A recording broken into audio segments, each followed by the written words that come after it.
Why aren't investors investing in your company? Or what should you be doing to increase the probability of investment or increase the confidence by de-risking the investment so you can get the right investors into your startup? I'm going to be answering this question and more, such as, are you even ready to go out and talk to investors? This video, we're going to go through something called the ladder of proof. It's a concept that I took from NFX and I adjusted a little bit to give you a perspective of how investors look and evaluate your startup. Before we continue, my name is Ed Kang. If we have not met before, I am a 7-time funded founder with 2 exits, pretty much meaning that I failed multiple times, sometimes catastrophically. And I'm using this channel to share the lessons that I've learned. I'm also the lead advisor at startups.com, where I work with early stage founders all the time to help them through problems like this, to help people understand, especially if you're fundraising. Another piece of my background that I think is relevant for this video is I'm also the general partner for a late stage accelerator fund and organization development consultancy out of Shanghai, China. And I'm the general partner for a venture studio and an alternative funding accelerator here in North America. So every day I evaluate startup ideas and I have to take them to an investment committee and our limited partners and the principal partners and the people who have the money who are going to be making the final decision whether to allocate some funds or not. So that's the perspective I'm going to take in this video. And let me show you this concept called the ladder of proof. The ladder, just like the corporate ladder that you want to climb up, and the higher you can get, the better chance that you have. You can be anywhere on this ladder. And I've seen founders raise capital based on this ladder and being somewhere in it, but the highest you can get up, the better off you're going to be. And if you stick to the end of the video, I'm going to give you sort of the trump card or the cheat code to shoot yourself up the ladder. Stick to the end. I think you're going to like it. Let's start at the bottom here. The first is it a clear customer need? All right. Is there indeed a customer need out there? And can you clearly articulate it? If you are not clear about the customer need and that it is a problem, then you're going to have an issue. And we can see this coming from a mile away. Sometimes founders bite off more than they can chew. They try and solve too big of a problem. They want to be focused. You want to pick which part of the problem that you're going to solve, and can you clearly articulate it? Often, I don't have the domain experience in the area of the problem that you're solving. You're going to have to sell me on the problem. You're going to sell investors on the problem. So if you can say, this is a problem, I bet you didn't know this. And I go, I didn't realize this big, that type of problem. This is a major pain point and it's underserved. This is going to go really well for you. So get good at clarifying that there is a customer need and articulating the problem. That's the reason we focus so much on the problem and solution slide of your pitch deck. That's 80% of the work. You got to really nail that so that the investor says, all right, yeah, I can see the problem. And they may not have the problem, but I care about the problem enough to keep going and looking at this opportunity. What's next after that? Well, with the problem needs to be big enough market. The bigger of a check that you want, the bigger of a TAM, total addressable market, that you're going to need. If you're asking for millions of dollars and that fund or that VC needs to be making a 10x to 50x return, your market better be in the billions. But if you're only seeking $100,000 and your market is in the tens of millions, and that's all the investment that you need to raise, all right, that's a big enough market. Commensurate to the return, the ROI that the investor wants. So be really aware of it. I know founders, they've gone out and I forget how much, tens of millions of dollars, $27 million, something like that. And they ended up exploring and they realized their TAM just wasn't big enough. And the investors were expecting a 10x return. They had to go back and say, how happy would you be with a 2x return? Well, a lot of investors aren't happy with that, because if they've allocated their portfolio or their funds to a portfolio and 90% are going to fail and only one's going to go unicorn, they need to knock it out of the park and have a 50x to break even on the number of failures and to make it worthwhile for their limited partners. So 2x, 2.5x is not going to be good enough. Some investors are okay with 5x, 10x, but but some investors need to see 50x and they'll only invest. So you better understand how big your market is and be able to articulate it. Next, what about your team and do you have domain expertise? Know many founders that take on a problem that they care about a lot, but they don't have the team and they don't have the domain expertise, especially when it comes to sort of social justice, ESG type things. They really care about something, but they have no background in that. And that's going to be a strike against you. But if you have team and domain expertise, for example, I was researching a startup that they're kind of coming out of stealth mode right now. 2 engineers from Apple, product managers from Apple or product engineers, literally responsible for hundreds of Apple milestones, product launches, and like 1,000 patents. Well, they got the domain expertise. So when they go launch a company, they say, we're going to be doing consumer electronics. Well, guess what? They're going to get investments and they're going to attract the right team to do so. And it gives us confidence that you have a team to pull it off. Are you the right team to be working on this problem? Solo founders are okay, but co-founders, teams of founders are much better. You're going to have to address it. How? Well, another thing we look at, which could be a solution, is quality of advisors. If you can bring a quality advisor on, they can add to your team and their domain expertise. Just be truthful that they are advisors. They're not full-time employees. I know lots of founders that try to, finagle this and pull the wool over the eyes of investors. It doesn't work. We see that a mile away. Very, very common technique that founders try to use to sort of, gloss over the fact that they don't have a team.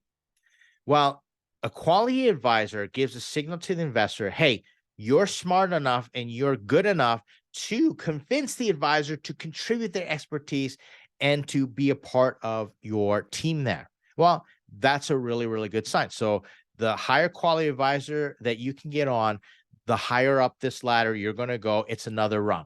Moving along, novel insight. Are you looking at this problem or is your team looking at this problem in a different way than everybody else is? Can you give the investor a novel insight that they might not have considered before? If you can make the investor step back and go, I didn't think of it that way, that's a great sign. I know one founder, and I have a lot of experience investing in cryptocurrency, NFT, blockchain type projects. And this founder said, all right, I'm doing smart contracts. And I was like, yeah. Everybody else is doing smart contracts, et cetera. But he said, here's how we're doing it. He actually turned the model upside down or reverse it and said, most people are doing it this way, A to B. We go the opposite way and we go B to A. And I thought to myself, why didn't I think about that? That's such a novel insight. It's so insightful in the sense that it just seems obvious, but why aren't more people doing that? And if you can find that and you can create that novel insight, especially when they ask about competitors, and you can say, I know something that they don't know. We're looking at this maybe in a contrarian way, or we have found a secret sauce. We found the Cadbury secret 12 herbs and spices recipe, and we're going to capitalize on it. Well, guess what? You're moving up this ladder. Next, ability to build in-house. If you're not a technical founder like me, I'm not a technical founder, and you're outsourcing development, well, this can become an issue. If you outsource your development, even if it's locally or overseas and you're, paying pennies on the dollar, right? You're paying $10 an hour for developers. Well, locally, what if that dev shop doesn't deliver? What if it shuts down? What if they get mad at you and hold your product hostage? Those dev shops never deliver to the level that they promise you. It's just something you're going to have to expect, right? If you're going to outsource overseas, well, language issues. Is the quality going to be there? What happens if there's, socioeconomic instabilities, all those things? The ability to bring everything in-house and to build it in-house moves you up this ladder. Now, how do you solve this? Well, bring on a fractional CTO, somebody who says, yes, I will manage the technical thing. I could build it in-house, but I'm working a full-time job. Once we get investments, until then, we're going to use outsourced parties and we're going to bring on freelancer contractors. Once we get investment, I'm going to bring it all in-house. I have the ability to build it in-house. That's going to help you. So think about that. Next, free users. I'm going to stack rank how the user journey should go in terms of getting out and putting it out there and getting users. Start with free users. All right. Free users are great because at least someone's using your product. You have something, you have enough of something out there that people will be willing to use it for free. And you're getting feedback from those users so you can do the lean start methodology, have this continual improvement cycle. So that's good. Next, pre-sales. Go from free users to pre-sales. The best feedback that you're going to get, validation or invalidation for your startup, is after you tell your users your price. You are going to invalidate or validate a lot of things. Not only do they have the problem, but they're willing to commit a certain amount of money, even if it's not all the money up front. So Elon Musk's Cybertruck, right? You go out there and I think you had to put like $500 down for the deposit. Well, those are really good signs. It's a signal to investors that yes, you've got problem solution fit and you're figuring out product market fit. So pre-sales helps because at least they know the price. And if they're willing to sign up to be notified when it gets released or put down a deposit, well, that's going to really help you. Next is paying users. One paying user is worth way more than a whole schwackload of free users, right? Because if you can go free users, pre-sales, and actually get people to pay, it's one thing for users to say, all right, I'm willing to pay for it. It's another thing for them to pull up their credit card or to separate from their wallets, their cash, and to make that commitment. So you get paying users, and that's a good sign because you learn a lot, because what users say and what they'll do when money's on the line are different. You get a whole different bunch of insights and metrics that you can be telling your investors, which builds their confidence. Then you want to know how many of those users, paying users, are active and what's their retention. Well, free users and so forth, you got active. How many times are they going to come and use your app in a month? And are you retaining them? Once they start paying, do they pay once and then they churn? What's your retention rate? You got to know those numbers. Ideally, what you're doing when you're, presenting to an investor and you're building this, and you're going out and you're doing this even before you talk to investors, you're figuring out the story. How do we get free users in there? Maybe it's just a beta. How do we get pre-sales? Help with the pre-sales, get it out there. And then did we get them paying? And when they pay, how active are they? And what's our retention rate? Or do they churn? What are we doing to fight that churn? For example, if I said I've got 2 billion monthly active users, well, that's one thing.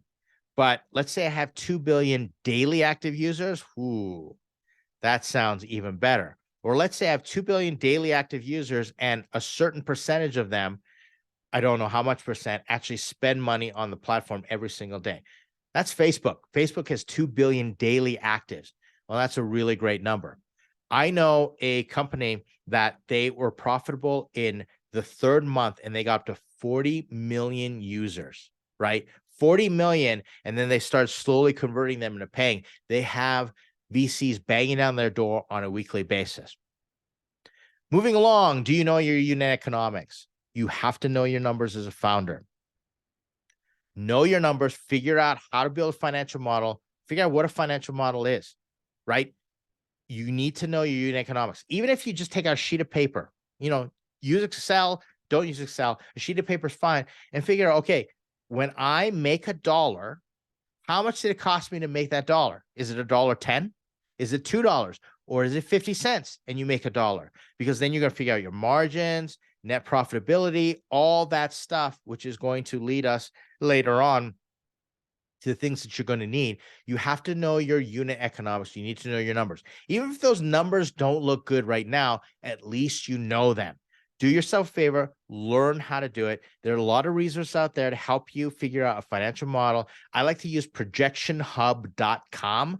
My buddy Adam Huxma used to work for the SBA. Now he helps founders fundraise. He builds templates based on specific industries that founders can use. And they just plug in numbers and you figure out, oh, I'm missing this tax or this expense. And you can play around with it to test your assumptions. No affiliate commissions. I don't get a commission, or it's not a sales pitch. I wasn't paid to advertise them. It's just that important to know your numbers that you should go and get help. And for a very low price, Adam will give you a financial template as well as coaching with his, staff of CPAs that are building these things. It's very helpful. Know your numbers. Next, scalable acquisition. it's one thing to go out and sell hand-to-hand combat and do founder-driven sales. That's probably how you're going to get your initial users, maybe your first free user, your paying users. It's another thing then to say, okay, for every $1,000 we put into Google, we make $2,000 back. Well, that's scalable in the sense that you can just keep putting coins into the machine, into the slot machine there, and you have predictable return. It's not totally like gambling. It's predictable, right? $1,000 in, $2,000 out. So if I put 100,000 in, I should get $200,000 out. Investors like that type of story. But it's another thing on top of all that to have exponentially scalable acquisition. Think about this for a second. If I have to put in $100,000 into Google to get $200,000 out, well, then I have to keep putting $1 million in, $1 million out. So I have to keep adding money, okay, and injecting in there. And what happens if, those keywords aren't competitive anymore, or they get so competitive that you're paying out the nose and your return on investment gets lower and lower? Well, what if you could tell the investor, all right, when a user tries our product, they stay on, we retain them, but then they refer 2 other users, right? So 1 becomes 2, and then 3 total. Well, then guess what? Now, when you spend $1,000 on Google, get that 1 user, and you know that it leads to 2 users from the 1 becomes 3. Well, guess what? Now you've got that exponential growth that's happening. All right. Best advice that I ever got was from Y Combinator when I interviewed down there. They told me it was a SaaS product. They said, Ed, salespeople don't scale. We think it's a great product. You're going to make money, but salespeople don't scale. If you can automate customer acquisition and you can scale it, you're in. So me and my co-founder, the technical guy, sat and coded it where people could onboard themselves, and we ended up getting like 4 to 6 leads per day, which led us into their companies. Managers would call me and say, you know what, all our staff are using this product of yours. What's the next step? And then I would get enterprise contracts out of it. Not even using salespeople, right? It just happened every single day, even while I was sleeping. We use a content marketing strategy and all that good stuff. That's scalable acquisition. So the more scalable your acquisition, the more you understand scalable acquisition, the better off you're going to be, the higher up the ladder you're going to go. Which means you're going to have to understand, remember I said unit economics? Well, here's 2 terms for you: CAC, customer acquisition cost, as well as LTV, lifetime value. Investors are going to grill you on these numbers, and they're going to ask you how you got to them, how can we increase them or make it more profitable, make them more efficient. Know your numbers, because that's part of scalable acquisition. Next is something that, is not going to really make a huge difference if you're an early stage or a new founder for you, because you're not going to find, Andreessen Horowitz isn't going to invest. The A16Z fund, not going to invest if you're early stage. You don't have the proven track record. But I'm going to share, this is the reason that investors will say, come back to us when you have a lead investor, because reputable investors, or how it works is most investors don't want to be first. All right. But for darn sure, they don't want to be last. And so some investors, they are good at going first because they know there's more rewards up there. So if you have an early stage investor who's willing to take a risk and they're reputable, well, that just is like the first domino, and all the other dominoes start to fall. Happens all the time. Founder goes out, they spend months and months and months, maybe a year, trying to get an investor. They get that 1 investor, they put out some press, then all of a sudden everybody wants to pile in and say, can we add on to the round, et cetera. And the founder's like cheesed off saying, well, where were you 6 months ago when we brought this opportunity to you? Well, they're not going to get a better deal than the first investor, right? But that's how this works. So that's the reason you get kind of this feedback, which also leads to previous VC and exits. Think about Adam Newman, Travis Kalanickis, right? Not the most glorious exits. It doesn't even have to be the best exit. You'll still use that track record, and you'll be able to raise money a lot easier. I've been able to raise money just on the virtue of my previous exits and experience. A company got to a point where it was like, okay, it's not going to work anymore. But because the founders had observed me, or the investors observed me, and they trust me as founder, they offered me the next opportunity, right? And so that's really going to help. I bring this up because as an early stage or new founder, failure is not terminal. Understand this, appreciate this. All right. you're going to fail multiple times, which is the reason investors don't invest in projects or products or companies. They invest in founders. They want to know how resilient is that founder. And, failure is not final. It's not fatal. It may seem like it for that particular venture, but guess what? It's going to lead you into other things. So don't worry about it. That's really going to help. Look at Adam Neumann doing okay now. Travis Kalanickis obviously doing okay with Uber, et cetera, even though it was kind of unceremonious the way that they're booted from their companies. Which brings us to this final rung that's going to skyrocket you up, hyper growth.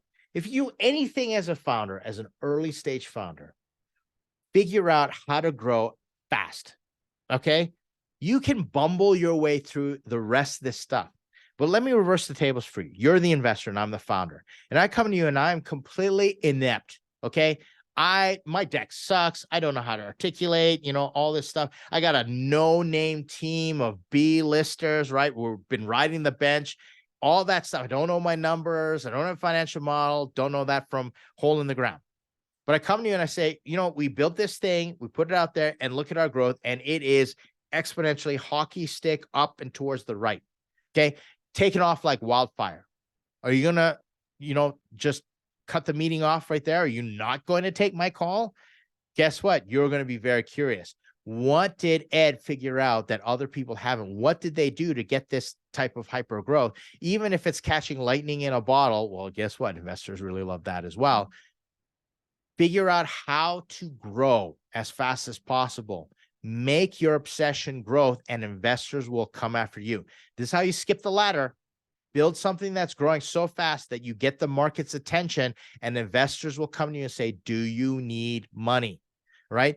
Remember, nobody wants to be last. If there's a baby unicorn in a rocket ship taking off to the moon, and the investor is going to think, I've got FOMO, and if they're getting so much traction, and another investor or better investor is going to come and they're going to steal my thunder and they're going to get a seat at the table before I get there, so I better get in while the going's good or as quick as possible. And then you are in the position of strength. You can negotiate. Not only will it come to you, but you'll get your terms and it will be fantastic. Hyper growth. But let's say you're growing. It's not just hyper growth anymore, especially if you're raising for later stages and you've already raised a bit of investment. You need to figure out path to profitability. I'm not going to go too deep into this because it doesn't necessarily apply to early stage or new founders. But these days in 2023, with all the contagion that's going on, with the market meltdowns and what have you, path to profitability is extremely important. There is a flight to quality that is happening to pedigree startups. Investors are saying growth at all costs is not acceptable anymore. Don't keep coming back to us for money. Gone are the days when you can be Amazon and you could just lose money quarter after quarter, but you're growing so fast that eventually you're going to be profitable. No, you have to figure out the path to profitability, and there have to be metrics and signs there. And so if you're talking to an investor and say, I know that the market is embattled and there's a tech session going on and there's recessionary signals looming in the marketplace, it would be doom and gloom, but I think I figured out path to profitability. In fact, I'm going to sacrifice a little bit of growth for profitability. Well, guess what? That's going to help because, you don't have to have both extremely high. You can even out. Like, for example, you've got hyper growth, but you got no way you're losing money hand over fist. Well, that's not going to help. But let's say you got profitability and it's going up, but you're sacrificing a little bit of hyper growth and you're balancing things out. Guess what? You're going to get investors' attention. You might not have before in the cowboy days when there was the bubble in 2021, because there was twice the amount of VC money that went in the market as opposed to 2020. You might not have got the same attention back then, but these days, investors are looking for a different story. So that's a little bit of up-to-date information for you, which all the way goes back to unit economics, understanding your numbers. You got to figure out, okay, how are you selling? Do you understand your customer acquisition cost, your lifetime value? Because that's going to help you develop that story, that path to profitability. Okay, so there's the ladder so far. Now, I'm giving you the top rung. What's the trump card? The it factor, all right? This is completely subjective, and there's no way to describe it other than sometimes I'll meet a founder And I go, they have the it factor. There's something about them that I have to latch my wagon to, and I need to see where this is going to go. Again, they might be completely bumbling and not have any experience or know how to do any of this stuff up the ladder. They might not even have a product yet, nothing working, but there's something about them, the way they talk, the way they're looking at the problem, the way they're understanding, how self-aware they are, how they interact with people, their salesmanship, showmanship, their swagger, their quiet confidence, their introverted innovation. I don't know. There's an it factor that will make investors say, you know what? I have to see this one through. And in fact, I've written checks just on it factor alone, not big ones, but just to say, all right, I want to reserve my seat at the table. I think you've got something. You see that show Air, the new show, the movie, where it talks about the story. It's like the docudrama of how they got Michael Jordan. And I forgot his name. His name's Sonny. I think he was the scout. And he was watching this tape and he saw Michael Jordan had the it factor. The guy, they said Michael Jordan's too small and he's, lacking all these qualities. There's an it factor. There was an ice cold, ice water in this killer instinct in Michael Jordan's vein, where he was so relaxed taking that shot. He had the it factor. And so they went all in their sponsorship. They dumped they were going to spread out their sponsorship budget across multiple athletes. They went all in on Michael Jordan. And guess what? They gave him $250,000 a year, which was pretty big back then, a percentage of sales. Now, Air Jordans represent $4 billion in annual sales for Nike, all because they could have sponsored all these other athletes, but Michael Jordan had the it factor. How do you develop that it factor? Well, there's multiple things as a founder. You are a unique individual, right? So there's going to be different ways, but it has to do with your executive presence, your emotional intelligence, your leadership qualities. Like I said, your coachability, your values, how transparent, vulnerable that you're willing to be, how authentic, how you occur, your personality, the way that you put yourself together, how you present yourself. All those things come into play. I don't know what that is. Grittiness. I was talking with my pal Sophia, founder, the other day. We're talking about grit. And I said, you definitely have grit. She was reading that book by Angela Duckworth about grit and how that was drilled into her by her parents. We're looking for gritty founders, resilient founders to get punched in the face tens of thousands of times, because that's what it feels like over the lifetime of a startup. The it factor, it helps. Do you have the it factor? Can we see you leading a company of 300 to 3,000 people, especially if you want to become a unicorn, make $100 million a year? You're going to have to find talent. You're going to have to fight that talent war. You're going to be inspiring CEO and convince people to drop what they have and jump over and join you on this crazy adventure that is your startup. What is the it factor? Well, that's going to depend on you. Learn to develop it. Build. It's like a personal brand. Build it. Lean into your strengths. Be authentic with who you are. I'm getting super passionate about it because that's the stuff that I look for. The it factor for me skyrockets you up.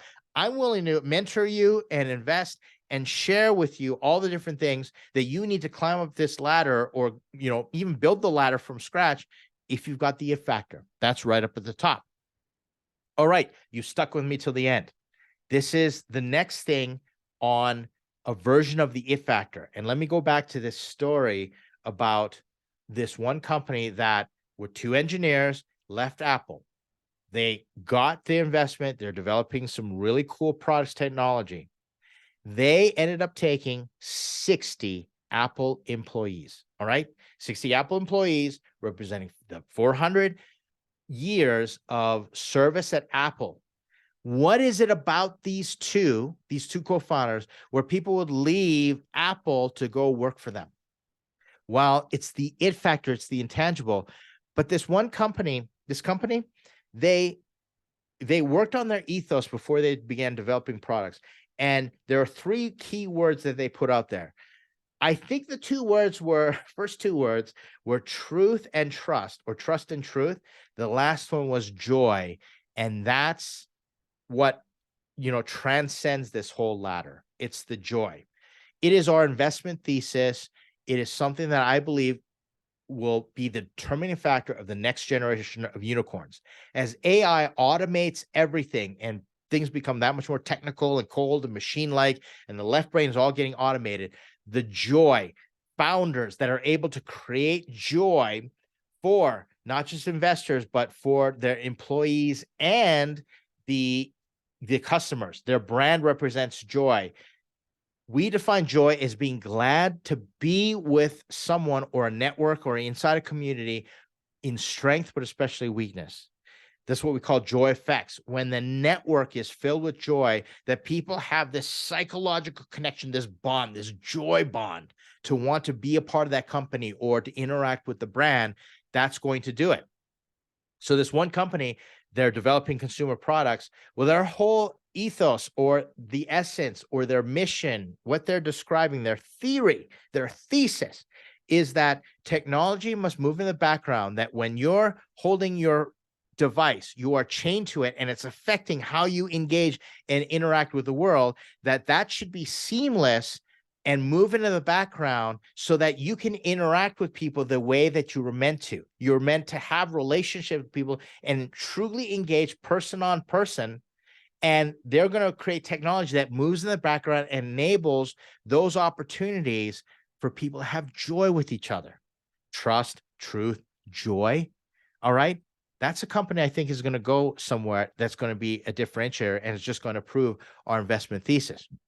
We have other companies that we're working with. When I have joy to be with a founder, and I'm talking about being authentic and vulnerable, taking off the founder armor and the mask and saying, you know what, I'm quirky, I've got weaknesses, and I'm okay with that. We're going to do this together. I'm glad to be in the same space with you, to be intentional, to be mindful of our relationship with each other. That's going to lead to more innovation, more resilience, more emotional capacity, more creativity when it comes to building up that company, which will lead to success. I could talk about this for hours and hours on end and drone on. I'm going to spare you the sermon. I'm the evangelist for what we call joy effects here, but just keep that in mind. And I hope you stick around, as in further videos, I'm going to be sharing how this investment thesis is playing out. We're investing in founders and we're working with founders that fit this investment thesis. I think is going to be absolutely fantastic. And we're all going to learn along the way. In the meantime, look through this ladder, go through each point. There are a plethora of resources out there for each of these points. Go ask ChatGPT or go watch some YouTube videos or what have you. Figure out how to develop each rung. And as you're seeking investment or before you even talk to investors, get up the ladder as high as you possibly can. Good luck to you. Hope this was helpful. If you have any questions or comments, please let me know. Happy to answer any questions. I always appreciate the feedback. You can always check me out and join our cohort, our online accelerator of founders accelerating other founders at startups.com. That's one of my homes. I'm the advisor there. Come check us out, startups.com. If you are already part of the startups.com community and you're watching this, thank you so much. Really appreciate you being part of the community, the Accelerator community with us. Always appreciate the relationships. And many of the founders that I discussed during this, and I'll keep talking about in videos, are the founders that I met through startups.com. So it's with gratitude and appreciation. It's an honor to be a part of all of this adventure together. Hope this was helpful again. I'll see you in the next video.